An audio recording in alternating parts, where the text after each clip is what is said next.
ఆఖరి క్షణమైన రోజు ఇది. 5 గంటలకు మన బిల్లు పార్లమెంట్కి వెళ్ళే రోజు ఇది. ఆ రోజు మనం రైల్వే తెలంగాణ డైరీ ఆవిష్కరణ చేసుకుంటున్నామంటే ఈ రోజు గొప్ప దినం.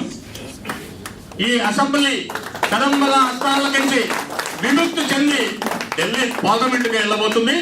అది మన సెంట్రల్ గవర్నమెంట్ ఎంప్లాయీస్ అయిన రైల్వే జేఏసీ ఆధ్వర్యంలో సెంట్రల్ గవర్నమెంట్కి వెళ్ళిపోతుంది ఈ రోజు.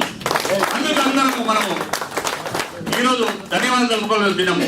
అదేవిధంగా ఈ రోజు గాంధీ జయంతి కదా, ఇటువంటి ముఖ్యమైన రోజు మనము గాంధీ వర్ధంతి, ఈ రోజు ఈ ముఖ్యమైన రోజు కూడా మనము డైరీ ఆవిష్కరణ చేసుకోవడం చాలా సంతోషకరమైన విషయము. గత 3 సంవత్సరాల సంది ఎన్నో కార్యక్రమాల్లో మా వంతు కర్తవ్యంగా రైల్వేలో మేము కూడా ఉన్నాము.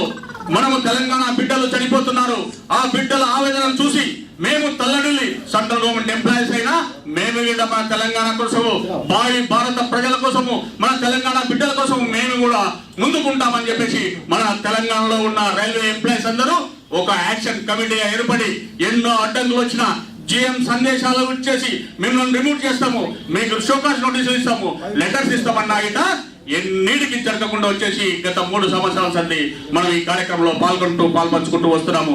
దీనికి అండదండలుగా మన ప్రొఫెసర్ జయశంకర్ గారు మన ఎంబడి ఉంటూ, అదేవిధంగా మన శ్రీనివాస్ అన్న మన ఎంబడి ఉంటూ, ఈ విధంగా మనకు అన్నదండలుగా ఉంటూ ఈ కార్యక్రమం నడిపించుకోవడానికి మనకు వచ్చేసినందుకు వారికి ధన్యవాదాలు తెలుపుతున్నాము. ఈ కార్యక్రమానికి మన ముత్తయ్య గారు జేఏసీ చైర్మన్ అధ్యక్షత వహించగలని మనవి చేస్తూ ఈ కార్యక్రమానికి అధ్యక్షుల వారికి హ్యాండ్ ఓవర్ చేస్తున్నాం.